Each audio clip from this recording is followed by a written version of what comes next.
Oke, 1, 2, 3, yuk.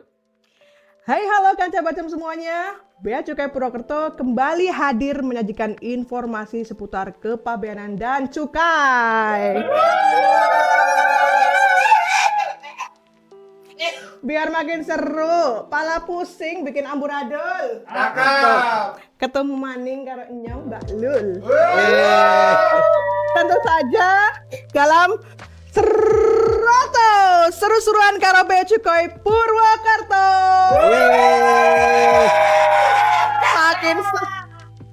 Makin seru, makin panas. Iya nggak sih? Yang kangen Seroto mana suaranya?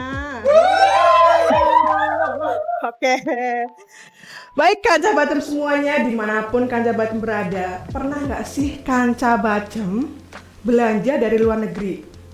Nah, terus deg-degan nih mau dapat kiriman dari luar negeri.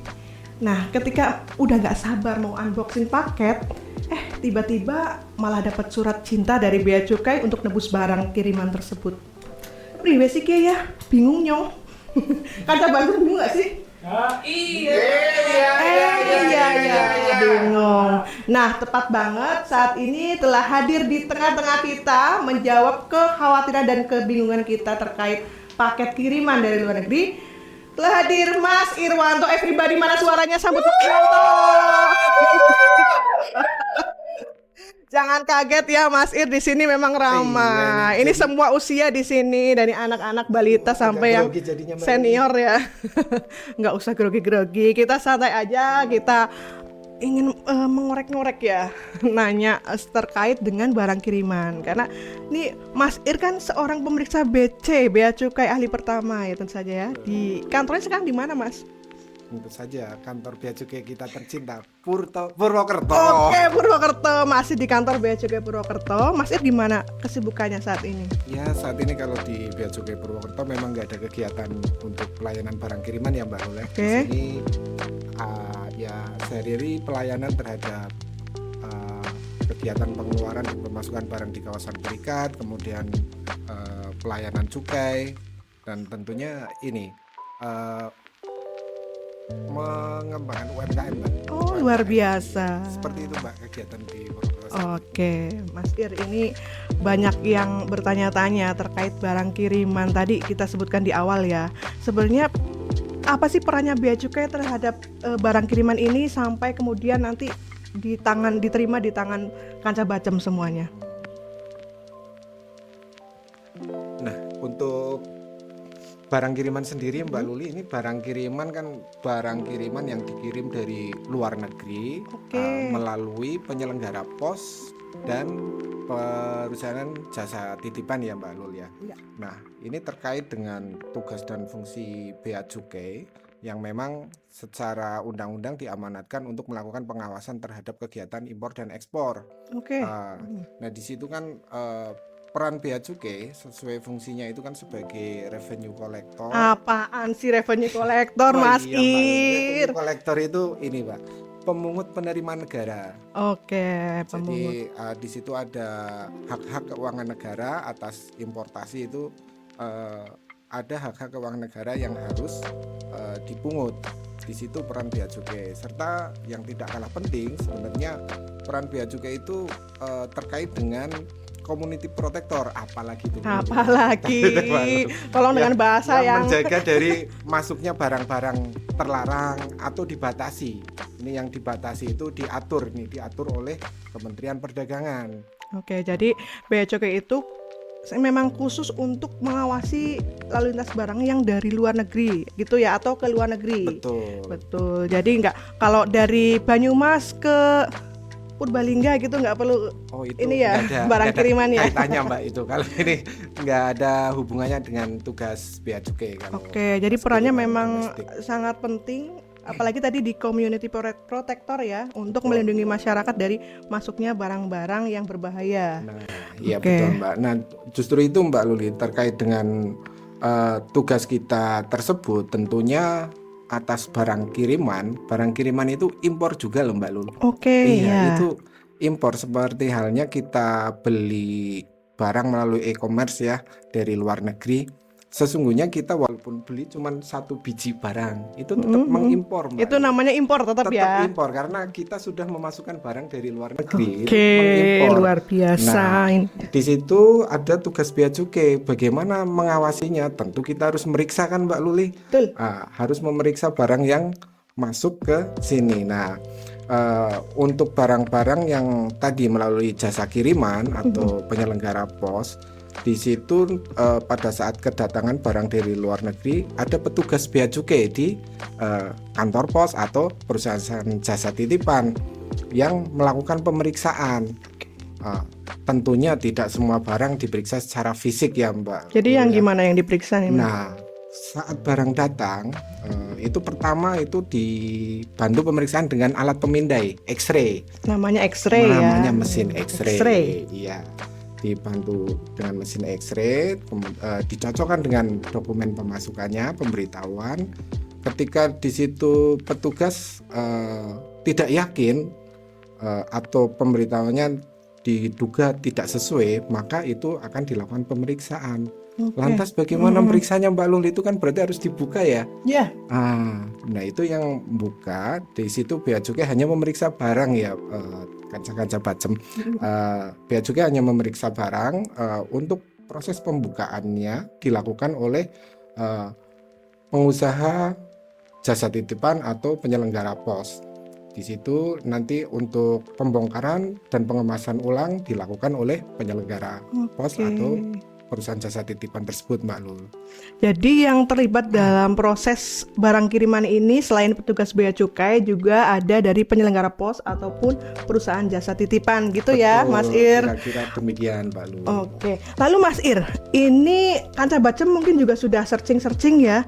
Kalau aturan terkait barang kiriman ini sering berubah ya, Mas Ir. Itu sebenarnya ada apa sih? Ada masalah apa dengan perubahan itu? Ya, memang ini ya, perubahan aturan terkait barang kiriman itu sesuai jargon itu di ini, Mbak Luli, bea cukai makin baik. Nah, tolong bea cukai makin baik. Tentu Intinya, saja perubahan tersebut ya ingin memperbaiki layanan kita kepada masyarakat karena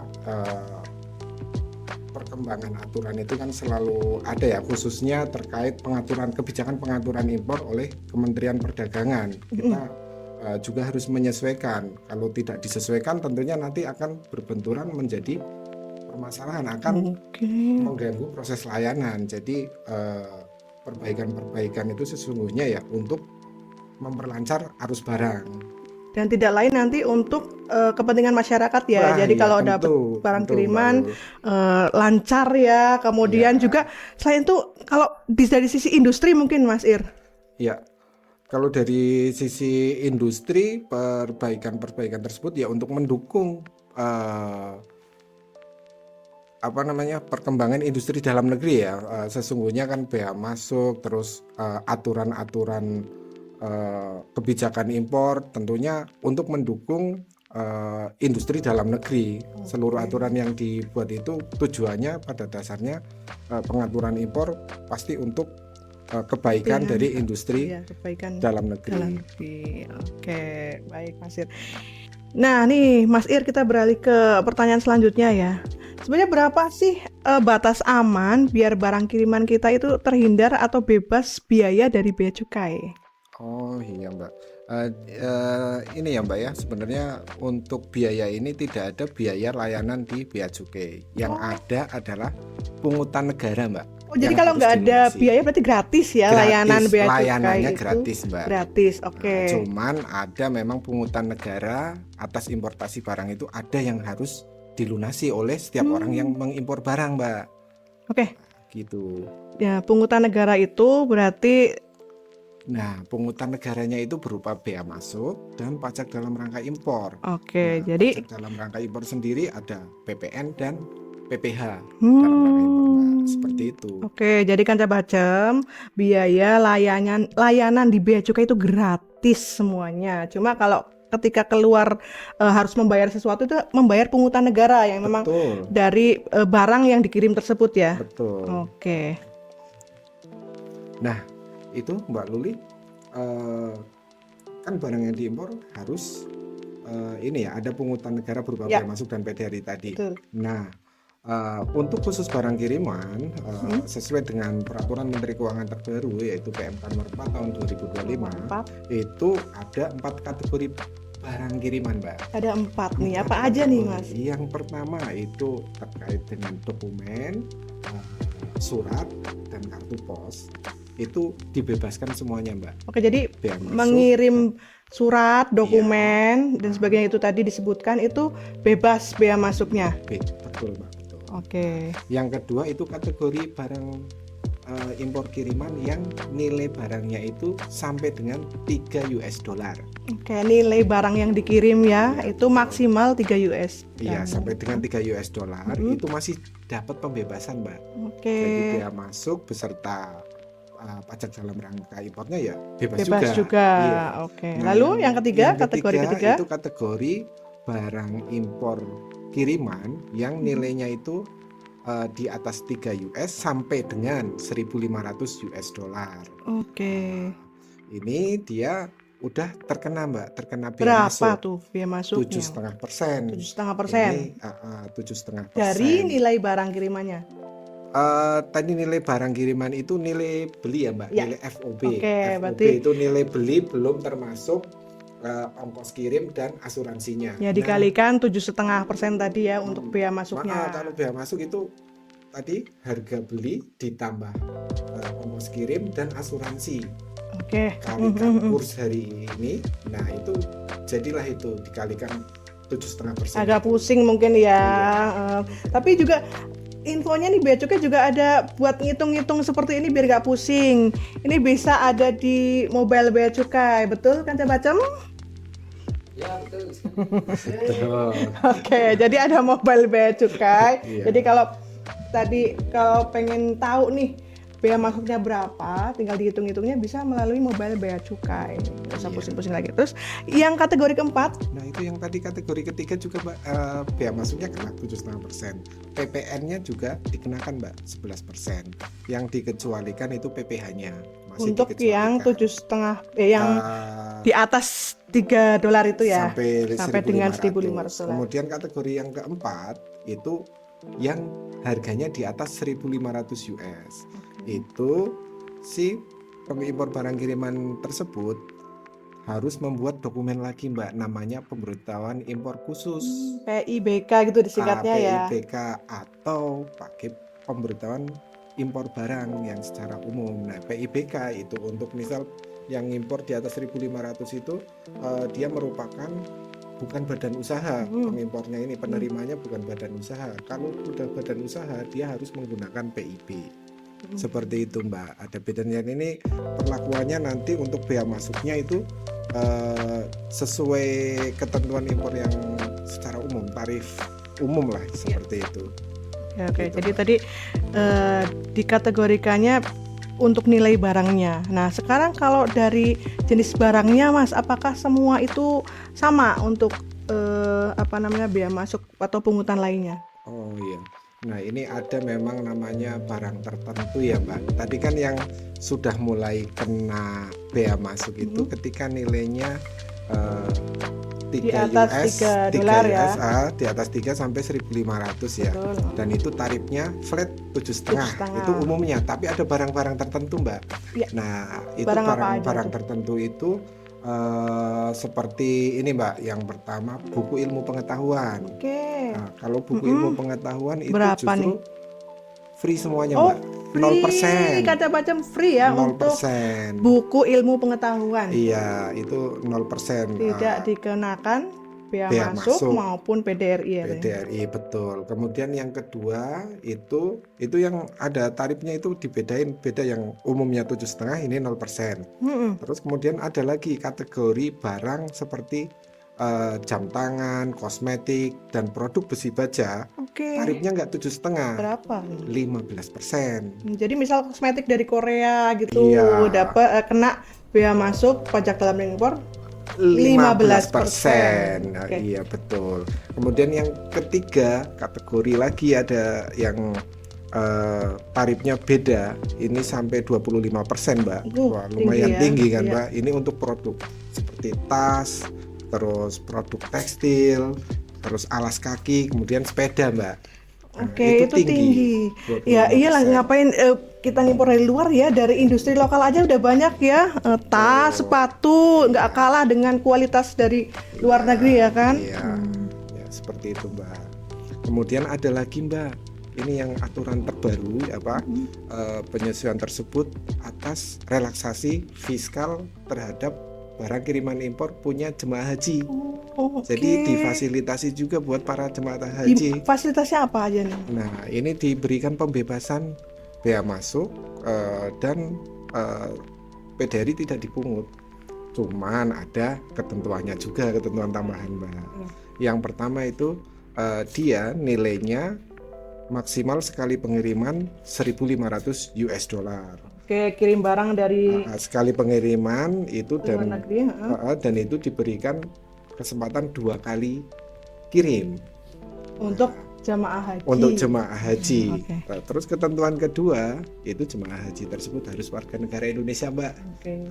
Kalau misal warga negara lain yang masuk ke Indonesia Tidak mendapatkan fasilitas ini ya. Betul. Nah, terus yang ketiga, kapan sih apakah dia naik haji sekarang terus 5 bulan tahun depan dia ngajuin ngaku jemaah haji bisa? Enggak Mbak. Jadi yang berlaku ketentuan ini ketika jemaah haji yang melakukan ibadah haji di tahun ini, dia mengajukannya itu paling cepat itu mengirim barangnya itu pada saat setelah keberangkatan kloter pertama. Oke, ya. Keberangkatan kloter pertama, dan paling lama itu 30 hari setelah kedatangan kloter terakhir. Itu dia masih bisa mendapatkan fasilitas pembebasan ini Mbak. Jadi 2 kali kirim untuk maksimal 1 kali pengiriman itu 1.500 US dollar. Dan itu hanya 1 kali pengiriman hanya boleh 1 kemasan ya Mbak. Ukurannya pun ditentukan. Ya, Kemasan seperti apa? Kemasannya itu harus berukuran maksimal 60 kali 60 kali 80 cm Mbak. Gitu. Oke. Seperti itu Mbak Luli. Ya, tadi dari jemaah haji. Nih, kan sahabat Jam juga penasaran nih, kalau misalnya dapat kiriman hadiah dari luar negeri, mungkin juara lomba, dapat piala gitu, prestasi, kena nggak sih Mas bea masuk maupun pajak dalam rangka impornya? Nah, ini juga diatur lagi, mendapat relaksasi juga ini Mbak untuk rekan-rekan kita yang mengharumkan nama bangsa sebenarnya, diberi penghargaan, yaitu pembebasan juga Mbak atas pemasukan hadiah-hadiah, mungkin piala atau piagam atau semacamnya ini untuk hadiah-hadiah. Pembebasannya pembebasan bea masuk Mbak, bea masuk dan PDRI, tapi untuk satu hadiah saja. Satu hadiah, semisal 1 medali, 1 piala. Nah, ini lanjut ke pertanyaan berikutnya nih Mas Ir. Misalkan nih Kaca Bacem dapat juara nih dari luar negeri, kan biasanya dapat hadiahnya itu kayak piala, trofi gitu. Kena nggak sih untuk bea masuk dan pajak dalam rangka impornya? Oh iya ya, ini ya Mbak, memenangkan kejuaraan di Iya, luar negeri, mengharumkan internasional. nama bangsa ya kan. Itu juga udah diatur di PMK nomor 4 2025 bahwa diberikan relaksasi sebagai bentuk penghargaan ya untuk rekan kita yang sudah mengharumkan nama bangsa kita. Nah, apa sih ininya penghargaannya atau relaksasi fiskalnya itu seperti apa? Itu diberikan pembebasan bea masuk, dikecualikan PPN, dan maksudnya tidak dipungut PPN ya Mbak ya, tidak dipungut PPN dan dikecualikan PPh-nya. Itu atas barang apa aja, hadiah apa aja, yaitu dengan jumlah hadiahnya itu maksimal paling banyak itu untuk satu masing-masing barang berupa medali, trofi, plakat, lencana, dan atau barang sejenis lainnya, atau 1 buah untuk barang hadiah lainnya. Seperti itu Mbak. Kemudian tapi ini ya Mbak ya, ini pembebasan ini dikecualikan. Ada pengecualian juga. Ketika hadiahnya berupa barang kena cukai, kemudian kendaraan bermotor, terus hadiah dari undian nih, hadiahnya karena undian atau perjudian itu tidak diberikan pembebasan, Mbak. Iya, jadi untuk barang kena cukai ya semisal hadiahnya itu berupa Rokok, minuman. etil alkohol atau rokok itu tidak diberikan pembebasan. Oke, lanjut nih, Kanca Bacem pasti juga penasaran nih Mas Ir. Sebenarnya selama Mas Ir, pengalaman Mas Ir bekerja nih, kan sering mungkin pernah di kantor lain untuk menangani barang kiriman ya. Itu Iya. kesalahan apa sih yang sering dilakukan masyarakat terkait ketentuan barang kiriman ini? Ya, sebagai petugas yang pernah memeriksa itu, terkadang kita kan melihat pemberitahuan ya Mbak. Itu seringkali kita lihat itu pemberitahuannya kurang jelas Mbak. Mau nggak mau ketika tidak jelas, kita nggak yakin, tentunya kita akan memeriksakan Mbak. Ternyata Iya dong. ketidakjelasan tersebut juga terkadang mempengaruhi harga Mbak. Pemberitahuan harganya juga tidak sesuai. Jadi paling sering yang kita temukan yaitu ketidakjelasan pemberitahuan dan terkait pemberitahuan harganya. Nah itu Kanca Bacem harus jelas ya, kirimnya barang apa, harganya berapa gitu. Nah ini Mas Ir, kalau Kanca Bacem tiba-tiba nih barangnya tertahan di bea cukai, itu maksudnya gimana sih? Mungkin Mas Ir bisa memberikan penjelasan secara singkat. Untuk tertahan itu sebenarnya karena biasanya itu karena ada kekurangan pembayaran bea masuk ya. Itu dari bea cukai akan mengeluarkan namanya surat SPP MCP. Apa tuh Mas? SPPB MCP, yaitu surat pemberitahuan surat penetapan pembayaran bea masuk cukai dan atau pajak. Itu karena kekurangan pembayaran. Kemudian yang kedua itu karena barang yang diimpor itu terkena pengaturan impor tadi yang oleh instansi dari Kementerian Perdagangan ya, ada aturan yang harus terpenuhi dan itu nanti akan mendapat importer ini dapat SPBL dan itu yang mengirimkan nanti dari pihak penyelenggara pos seperti itu Mbak. Nah mungkin dari Kanca-kanca Bacem kan pengen tahu ya, ini benar nggak sih saya beneran ditahan bea cukai atau jangan-jangan ini akal-akalan pihak yang tidak bertanggung jawab gitu kan. Betul. Itu di kita sebenarnya sudah ada Mbak, ini kita bisa track sendiri posisi Pakai barang apa kiriman. nge-tracknya Mas? Kanca Bacem bisa nanti masuk ke laman beacukai.go.id, kemudian cari layanan, kemudian barang kiriman. Nanti di situ tinggal memasukkan nomor RW atau resi ya, resi kirim seperti itu Mbak Lu. Di situ nanti akan muncul status kiriman kita, posisinya di mana sih. Nah itu bisa muncul Mbak. Seperti itu Mbak Lu. Luar biasa nih. Oke, Mas Ir, mungkin satu pertanyaan terakhir, apa sih tipsnya untuk Kanca Bacem kalau mau menerima paket dari luar negeri nih, barang kiriman dari luar negeri? Ya tentunya ini ya saran dari saya gitu ya, saya pernah maksudnya melakukan pemeriksaan itu sebagai petugas tentunya pengennya ini ya supaya lebih lancar kan ketika pemberitahuannya itu lengkap ya. Pemberitahuan lengkap itu didapat dari mana? Ketika si pengirim itu memberikan keterangan barangnya secara jelas gitu kan Mbak. Jadi Kanca-kanca Bacem kalau mau kirim barang dari luar negeri itu minta ke pihak pengirim untuk lebih lengkap barangnya apa aja yang dikirim. Dikirim, kemudian beritahukan harga sesuai yang sebenarnya gitu ya. Sesuai yang sebenarnya dan barang apa aja yang dikirim ya. Harus jujur nih. Betul. Nah, terima kasih Mas Ir atas pencerahannya hari ini. Gimana Kanca Bacem semuanya? Tentu saja sudah mulai paham ya terkait barang kiriman dari luar negeri. Untuk Kanca Bacem yang punya pengalaman atau cerita menarik terkait barang kiriman, boleh deh tolong ya dicantumkan di kolom komentar. Nah, jangan lupa juga untuk like dan subscribe agar tidak ketinggalan informasi seputar kepabeanan dan cukai. Dari saya undur diri, terima kasih atas perhatiannya. Sampai jumpa lagi di episode Seroto selanjutnya. Seroto, seru-seruan karo Bea Cukai Purwokerto. Minum dulu, Mas.